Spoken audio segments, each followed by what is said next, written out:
We're looking down from our First Interstate Bank iCam over at Senior High. Big day for them. They play Helena High tonight at 7 o'clock. I'll have all the details in just a few minutes, but they are doing awesome this season. They're playing in the state championship tonight. Go Bronx.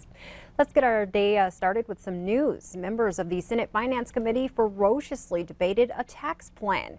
It was ultimately approved along party lines, with every Democrat voting no. Majority Leader Mitch McConnell plans to bring the bill to the floor the week after Thanksgiving. The House already approved its version. Minnesota Senator Al Franken says he will cooperate with an ethics committee review. The Democrat is accused of forcibly kissing radio host Leanne Tweeden while both were on a USO tour in 2006 prior to Franken's time in the Senate.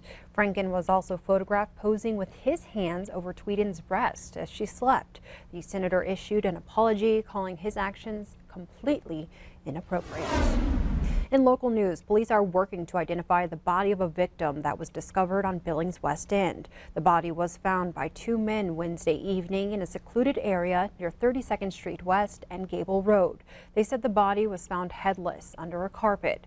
At this time, police have not identified a suspect. They have confirmed the victim was a male and an autopsy is being scheduled, which will help detectives determine things like the man's identification and age.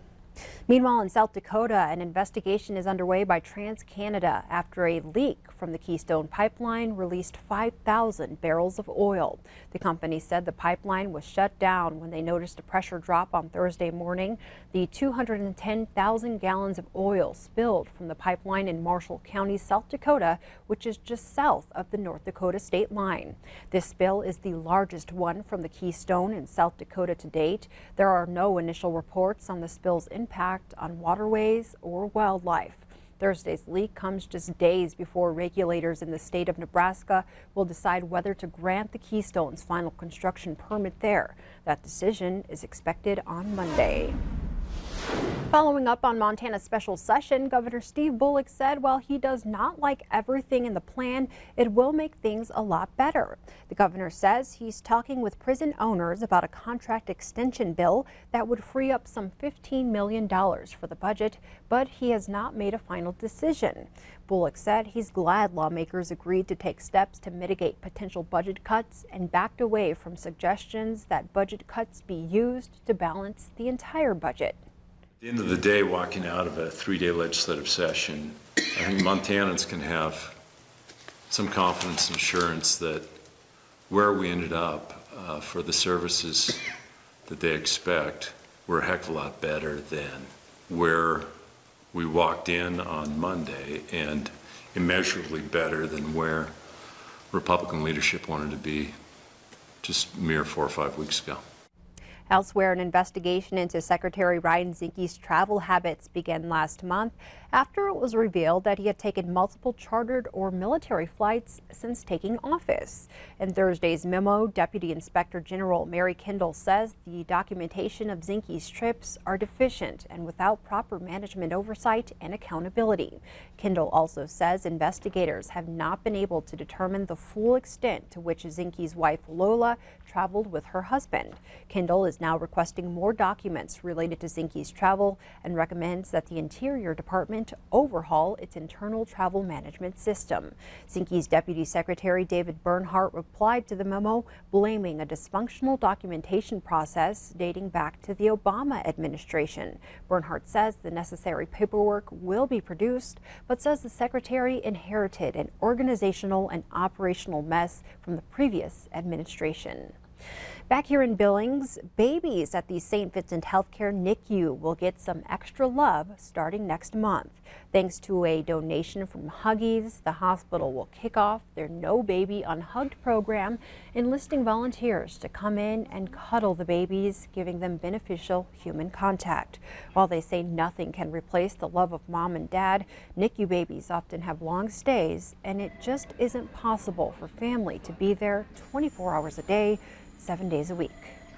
Just want to make sure that our babies are getting the love that you would want them to have while you're not able to be here. And then living in Montana, we know the distance is always a challenge. So we serve populations from all over the state and even into North Dakota. And so sometimes those families have to go home for that period of time. And you want to make sure that your baby is getting that therapeutic touch because it is beneficial to their outcomes while they're here. There's nothing better than a hug from a baby. If you're interested in participating, you can fill out a volunteer application at the hospital's guest services desk. The applicants go through an interview process and proper training. From our schools, Billings business leaders and community members went back to class. School District 2's Educator for a Day program offers a first-hand look at the state of education in Billings. Q2 spent the morning at senior high to see how students prepare for college through the district's STEM classes and activities. We also got to check out the school's food pantry that helps ensure no student goes hungry. The Educator for a Day program offers an inside look into the jobs of educators as well as highlighting student and teacher accomplishments. It's a win-win experience for everyone involved.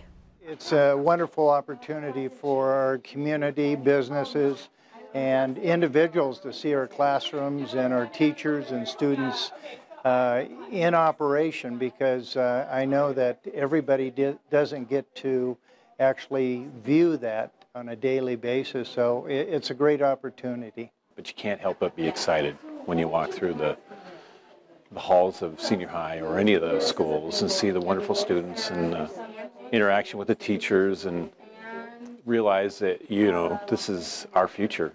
It's as cool as it gets. And speaking of senior, it's a big football night here in Billings as Senior and Helena High square off for the AA championship. It's a 7 o'clock kickoff at Dallas Stadium. Senior is chasing its 26th straight win, and nobody has stayed within single digits of the Bronx in 2 years. The only other time these two have met in a championship was 85 years ago. Helena won it 12-6, but they did meet earlier this season, and Senior won big, 43-19. Scott and Casey have heavy championship week coverage at montanasports.com. The guys will be live at Dallas Stadium for tonight's 5:30 newscast and have interviews with winners afterward. And good luck wishes also go out to Forsyth, Bridger, and Westby Grenora, who are also in state championship games tomorrow. Those games kick off at 1 o'clock.